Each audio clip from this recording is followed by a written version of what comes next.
the next heading is graph between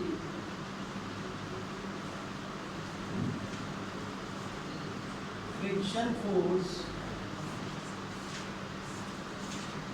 and applied force.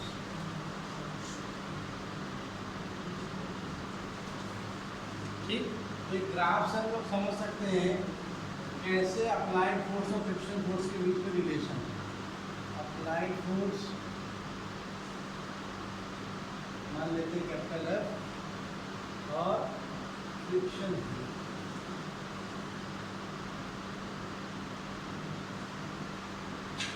ठीक, हमने सबसे पहली बात तो ये बताया है कि जैसे जैसे आप इस फोर्स की वैल्यू बढ़ाते हैं वैसे वैसे पहले स्टार्टिंग में क्या बढ़ता है, फ्रिक्शन फोर्स भी बढ़ता है ना। ऐसे एक बुक है तो इस बुक के बारे में हमने बताया था आपको कि इसको जैसे जैसे फॉर एग्जांपल यहाँ मध्य मार्कर इस पर हम जैसे जैसे फोर्स अप्लाई कर रहे हैं तो वैसे वैसे साथ में इसके अपोजिट डायरेक्शन में कौन बढ़ रहा है, फ्रिक्शन है।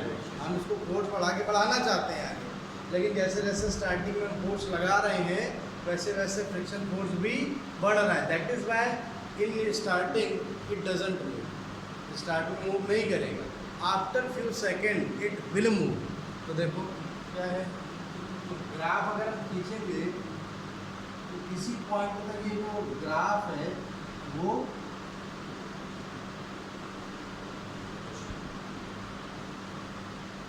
फ्रिक्शन फोर्स बढ़ रहा है, किसके अकॉर्डिंग, जितना फोर्स अप्लाई कर रहे हैं। फिर एक पॉइंट पर पहुंचेंगे आप, उस पॉइंट के बाद क्या होगा, क्या होगा, एक समय ऐसा आएगा इस पॉइंट को हम कह सकते हैं लिमिटिंग फ्रिक्शन का पॉइंट, क्या बोल सकते हैं, मैक्सिमम हो गई स्टैटिक फ्रिक्शन की वैल्यू। अब इसके बाद कुछ नहीं होगा। तो इसके जस्ट बाद क्या होता है, बहुत तेज़ी से जो ऑब्जेक्ट है वो एक्सेलरेट होता है, यानी जो अप्लाइड फोर्स की वैल्यू तेज़ी से क्या होती है, बढ़ती है, और फिर इसके बाद काइनेटिक फ्रिक्शन आ जाता है। तो फिर वो बिल्कुल एकदम क्या होने लगता है, कांस्टेंट स्पीड से वो ऑब्जेक्ट चलने लगता है। तो ये देखो ये इस तरीके से एकदम से फ्रिक्शन फोर्स में से घटा, और ये देखिए इसके बाद फोर्स लगा रहे हैं तो कांस्टेंट आगे बढ़ता चला। तो this is the graph from which we can understand the concept of friction force. क्या बताया हमने, जैसे जैसे स्टार्टिंग में इनिशियली हमने किसी ऑब्जेक्ट पर कोई फोर्स लगाया वैसे वैसे क्या हुआ, फ्रिक्शन फोर्स भी बढ़ा। अभी तो स्ट्रेट लाइन आई है ना, स्ट्रेट लाइन कब आती है, जब दो चीज़ें आपस में डायरेक्टली प्रोपोर्शनल में, तो देखो आई, लेकिन एक पॉइंट पर जाके क्या हो गया, जो स्टैटिक फ्रिक्शन का वैल्यू कितना हो गया, मैक्सिमम हो गया। उसके जस्ट बाद तेजी के साथ जो स्टैटिक फ्रिक्शन की वैल्यू घटी, और इसके बाद जो फोर्स आप बता रहे थे उसके रेंज में ऑब्जेक्ट और ये कांस्टेंट फोर्स से एक तरीके से आगे बढ़ता जा रहा है। तो ये ग्राफ ड्रा करो फटाफट जल्दी से, कोई किसी को कोई डाउट हो कुछ हो तो आप हमको बता सकते हैं।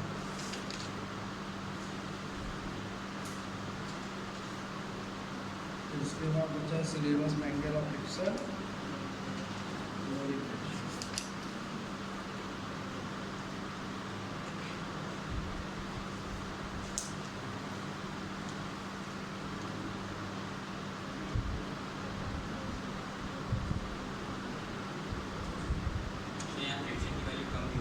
हाँ यहाँ पर मैक्सिमम है ना, ये जो पॉइंट है ना ये वाला,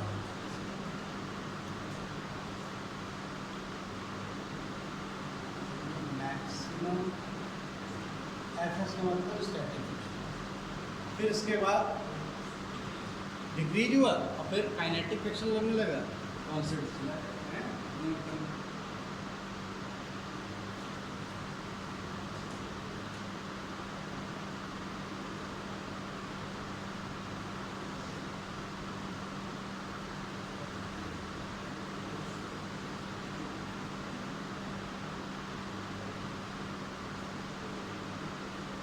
तमाम ग्राफ में बेसिक ग्राफ इतना ही है, बाकी रखने के लिए बहुत सारी चीज़ें, ये स्टैटिक रीजन हो गया, ये काइनेटिक रीजन हो गया,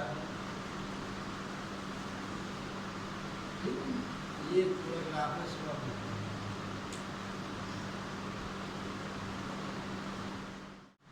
नहीं है तो देखते ध्यान से है क्या करें। इस डायग्राम को दोबारा से आप देखें जो आपने पहले बनाया था, एक ब्लॉक है, ठीक।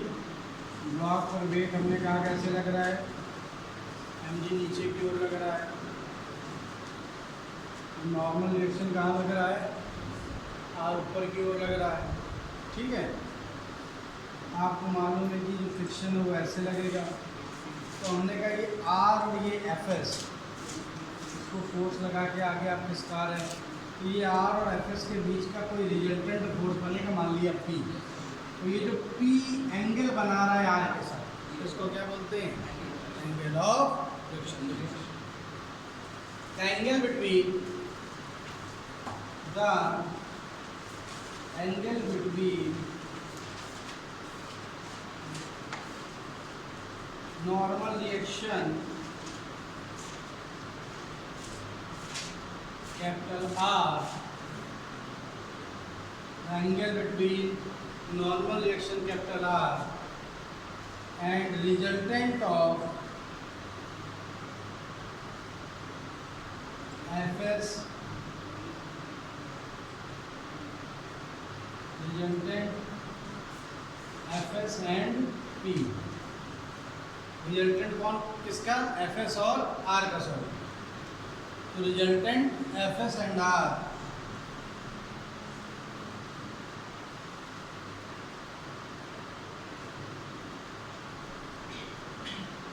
रिजल्टेंट के बाद ब्रैकेट में P भी लिखिएगा।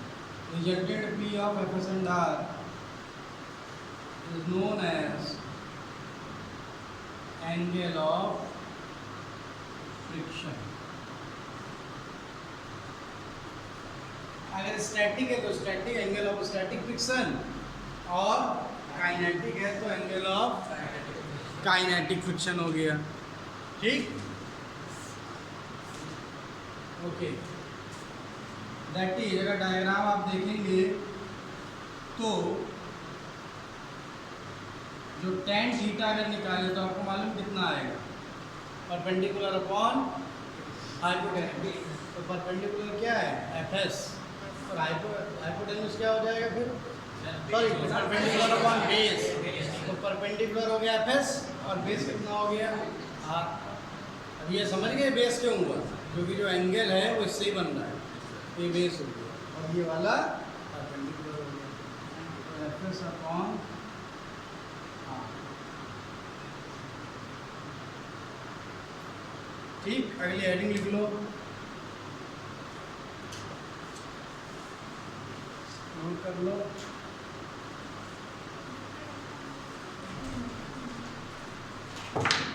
Next heading, relation between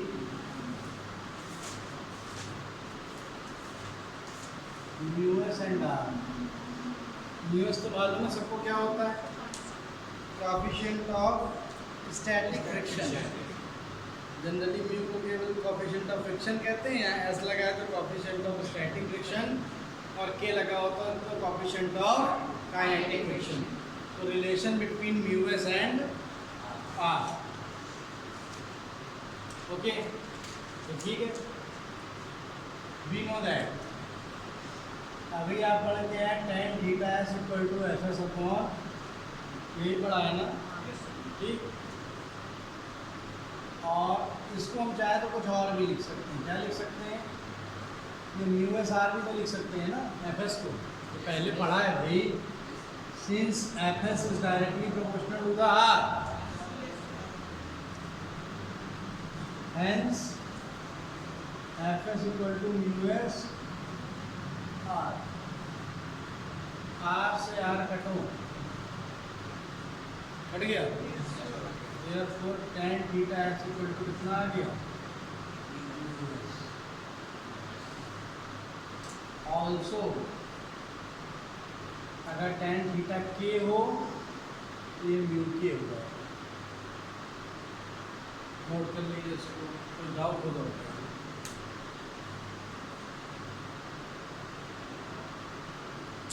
friction on an inclined plane,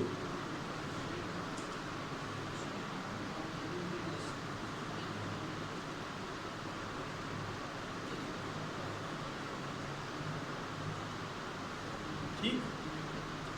तो इसको कुछ ऐसे समझते हैं हम लोग। अब ऐसे हल्का सा हमने इसको इंक्लाइन किया है, ठीक, ये हॉरिजॉन्टल है और ये इंक्लाइन है। ये देखिए टेस्टर रखा है, इसका इंक्लाइनेशन ज़्यादा बढ़ा दे तो आपको मालूम है क्या होगा, गिर गए, ठीक। अब अभी ये इंक्लाइंड है किसी एंगल पे और हमने टेस्टर रख दिया, ये टेस्टर नीचे नहीं गिरता because of weight, its weight and because of friction force, ठीक है ना। तो हम ऐसा एक डायग्राम बनाने जा रहे हैं। यहाँ पर देखिए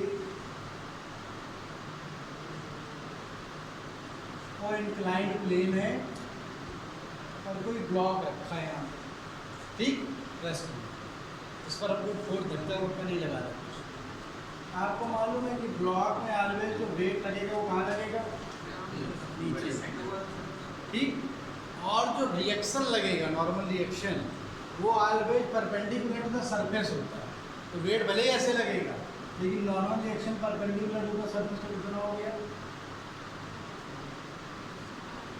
हाँ, समझ में आई कि नहीं बात sir. Normal to the surface हो गया, कितना हो गया, आर हो गया। अब जरा इस एम जी के कंपोनेंट कोई बता सकता है, ये अगर थीटा होगा तो इसको बढ़ा दो, ये भी कितना हो गया, थीटा हो। तो कोई बता सकता है मैथमेटिक्स के कोई धुरंधर उसके 95, 96, 97, 98, 99 नंबर आए, तो वो तो ठीक है। हम ये कह रहे हैं ये थीटा, तो ये थीटा कैसे आया, सब धुरंधर है मैथमेटिक्स में, डर के मारे नंबर नहीं पूछ रहे भैया, इनसे बता देंगे नंबर, डर जाएंगे उनके। कोई कहेगा सर 95, 96, अरे हमको एंगल चाहिए, आप ही बताएंगे, चलो बताओ। हाँ तुम बताओ, ये थीटा, तो ये थीटा कैसे, ये आर है वो परपेंडिकुलर है इंक्लाइन प्लेन के, और ये जो सर एम जी है ये जो थीटा है उसके जो बेस है, पूरा ट्रायंगल का बेस है उसके जो परपेंडिकुलर है। तो सर जब इसको अगर हम ट्रायंगल पूरा ऐसे कहना चाह रहे हो, क्या कहना सर, इसको ये एम जी भी थोड़ा बढ़ा देंगे, ट्रायंगल बन जाएगा पूरा। इसको इसे बढ़ा दिया,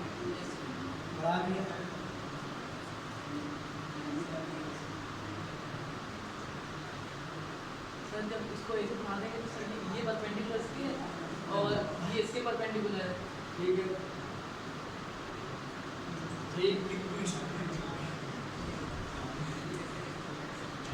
हाँ, इसके परपेंडिकुलर है।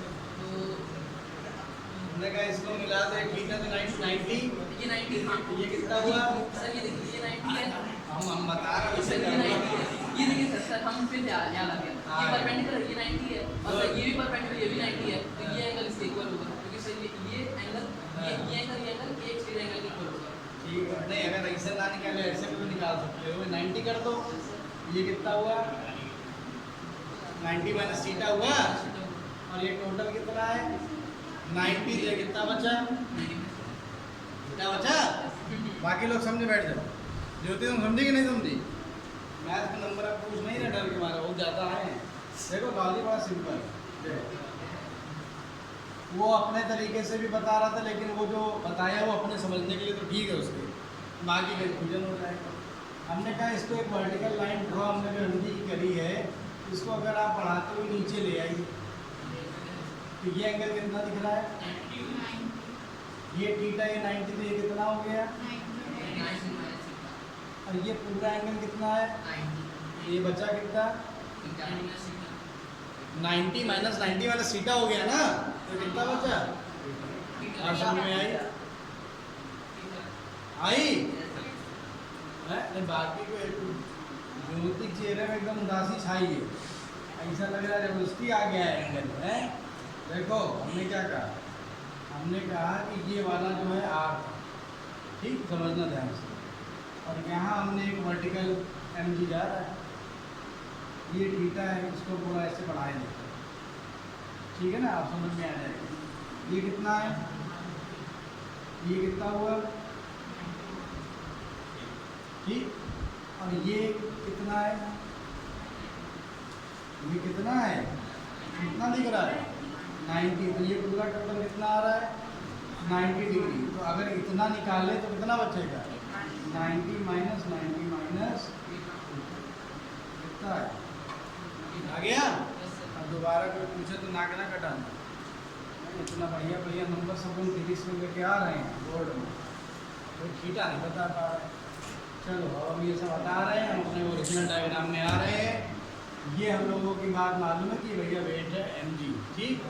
यहाँ भी सब इरेज कर दिया और ये आपको एंगल मालूम है कितना है? थीटा। करना क्या है? कंपोनेंट। इस mg के जब दो कंपोनेंट करेंगे तो एक कंपोनेंट कौन होगा जिससे एंगल बनता है, वो वाला क्या हो जाएगा?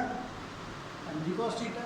अरे भाई जिससे एंगल बनता है तो बेस हो जाता है कि नहीं हो जाता है? तो बेस वाला ही तो है हॉरिजॉन्टल कंपोनेंट होता है, तो mg cos थीटा। और ये वाला क्या हो जाएगा?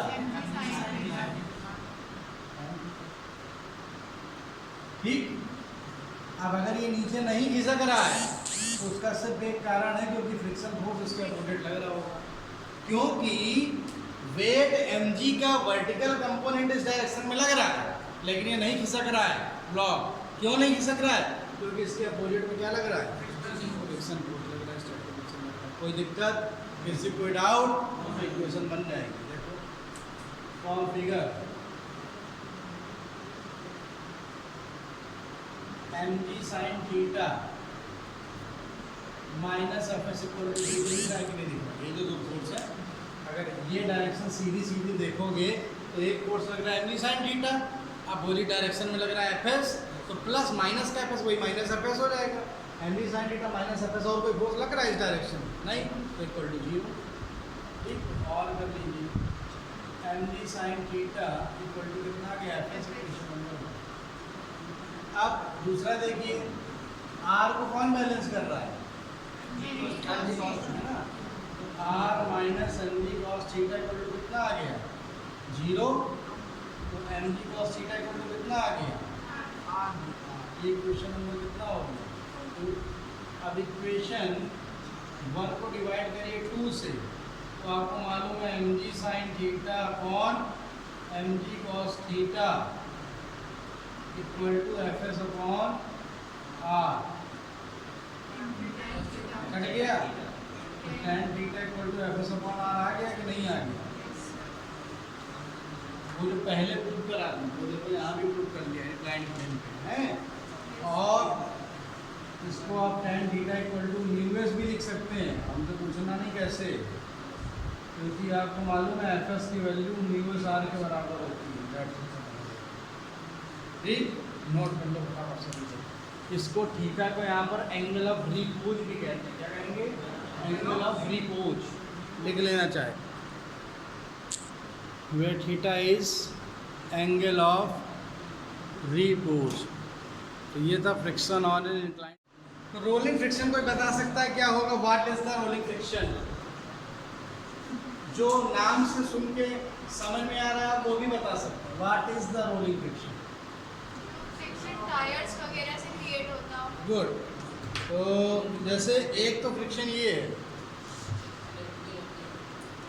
एक फ्रिक्शन ये है स्लाइडिंग वाला, है ना, ये फ्रिक्शन का वैल्यू ज़्यादा है, ठीक। और एक फ्रिक्शन और है,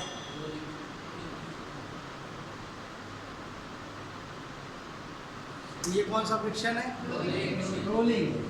तो स्लाइडिंग फ्रिक्शन की वैल्यू तो हमेशा कुछ compare to the rolling friction ज़्यादा रहेगी। क्यों? क्योंकि स्लाइड करते समय जो पूरा जो सरफेस है वो एक क्या कर रहा है, कहीं ना कहीं जस्ट फ्रिक्शन के पूरा टच में, पूरा सरफेस टच में है, लेकिन जब रोल होता है तो जस्ट कुछ हिस्सा ही केवल टच में आता है ना। तो आप ऐसा कल्पना करो कि गाड़ी की जगह से टेबल होती और हम इंजन लगाए होते हैं, टेबल खिसका के ले जा रहे होते रोड पे, तो पता चला हर दूसरे दिन इसका पटरा लगवा रहे होते कारपेंटर से, टायर है, टायर खिंच जाते। ठीक है, आरसीसी रोड देखिए आप लोगों ने, आरसीसी रोड, एमपी जाएंगे तो बहुत रोडें मिलेंगी आरसीसी, तो टायर उससे बहुत खिंचते हैं जल्दी। और बीच बीच में हाईवेज़ में जब टोल आते हैं तो वो आरसीसी शुरू हो जाता है लगभग 1 किलोमीटर पहले से बात होगी, वो अलग दिखता है बिल्कुल। उस आरसीसी में अगर आप विंडो खोलेंगे अपनी गाड़ी की तो आवाज़ अलग सुनाई पड़ती है, वो पता चलता है उसमें टायर क्या हो रहे हैं, रगड़ रहे हैं चलते समय। और जनरली जो स्मूथ रोड पे चलती है तो उसमें साउंड वैसा नहीं सुनाई पड़ेगा। अगर आरसीसी रोड पे आप ये मान के चले 1 महीने में 20 से 30 चक्कर लगा लें तो आपके टायर वो इतने घिस देगा जितने शायद साल भर में घिसेंगे अन्य रोड पे, क्योंकि फ्रिक्शन की वैल्यू ज़्यादा होती है। ठीक, तो रोलिंग फ्रिक्शन में लिख लीजिए, एडिंग डाल के rolling friction.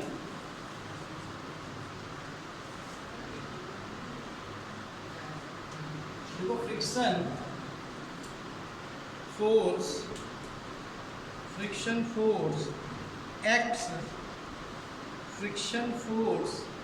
Acts at ACTS acts friction force acts when a wheel a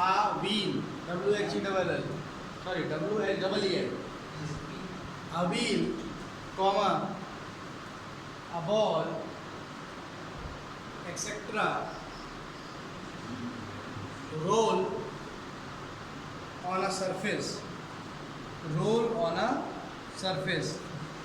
full stop. Its value is smaller, as compared to the sliding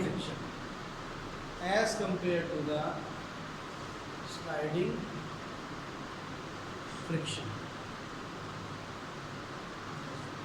okay. अब इस फ्रिक्शन के कम करने के बहुत सारे तरीके भी हैं, जैसे ल्यूब्रिकेशन।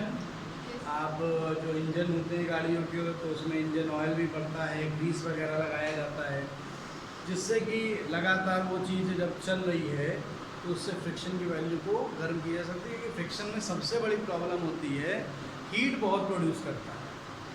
जब कोई सरफेस दूसरे सरफेस के से इंटरेक्शन में आता है तो इतना हीट प्रोड्यूस करेगा जिससे कि वहाँ का पूरा जियोग्राफी बदल जाएगा। ठीक, तो इस वजह से फ्रिक्शन को अवॉइड करने के लिए ल्यूब्रिकेशन करते हैं। बॉल बेयरिंग का यूज किया जाता है, जो मशीन्स होती हैं हैवी, तो उसमें आप देखते हैं बॉल बेयरिंग्स का यूज किया जाता है। ठीक, स्केट्स में भी आपने देखा होगा वो बॉल बेयरिंग का यूज इसलिए किया जाता है कि हम कितना फ्रिक्शन को मिनिमाइज कर सकते। एक और टॉपिक था इस वर्ष आपके सिलेबस में डिलीटेड है, रोलिंग, पुशिंग और पुलिंग ऑफ अ रोलर। एक रोलर आपको दिया जाए और एक आप रोलर को क्या करेंगे, धक्का दें, तब फोर्स ज़्यादा लगेगा, या फिर दूसरी कंडीशन में उसको क्या करें, अपनी ओर पुल करें। तो आप रोलर को पुश कर रहे हैं तब ज़्यादा फोर्स लगेगा, या रोलर को पुल कर रहे हैं तब ज़्यादा लगेगा। कितने लोग ये कह रहे हैं कि फ्रिक्शन फोर्स की वैल्यू ज़्यादा होगी जब हम पुश करेंगे। अभी देखना कुछ ऐसे होंगे, नील होंगे, दोनों नील होंगे हैं। और कितने लोग कह रहे हैं कि फ्रिक्शन वैल्यू की कम होगी पुल करने में। जब पुल करेंगे अपनी ओर खींचेंगे तब फ्रिक्शन की वैल्यू कम होगी, ये कितने लोग कह रहे हैं? तो वही तो पूछ रहे हैं ना, अपना रेज योर हैंड। बहुत कंफ्यूजन है, इसीलिए प्रूविंग की पूरी हैं। हाँ, सच्चाई यही है, इसकी मैथमेटिक्स भी है इसी चक्कर में कि अगर हम जब रोलर को अपनी तरफ खींचेंगे तो ज़्यादा ईजी होता है, फ्रिक्शन की वैल्यू कुछ कम, बहुत ज़्यादा नहीं, कुछ कम हो जाती है। लेकिन जब हम धक्का लगाते हैं तो उस दौरान पुश करते हैं, उस दौरान फ्रिक्शन की value as compare to the pull कुछ ज़्यादा रहती है। तो पुश करना इसीलिए थोड़ा कठिन है और खींचना आसान है। अरे भाई दरवाजे को देख लीजिए आप, कई जगह आजकल वो ग्लास वाले गेट लगे होते हैं शोरूम में, जब आप जाते हैं पुल करना होता है कितना आसानी से पुल हो जाता है, और पुश करने में कई बार आप महसूस करोगे कुछ ज़्यादा फोर्स हमको लगाना पड़ता है। तो ये तो एक्सपीरियंस की बात है। हालांकि आपके में मैथमेटिक्स भी थी, कभी आगे टाइम बचेगा तो उसमें इसकी मैथमेटिक्स भी कभी डिस्कस कर लेंगे। तो फ्रिक्शन का तो जो है यहाँ पे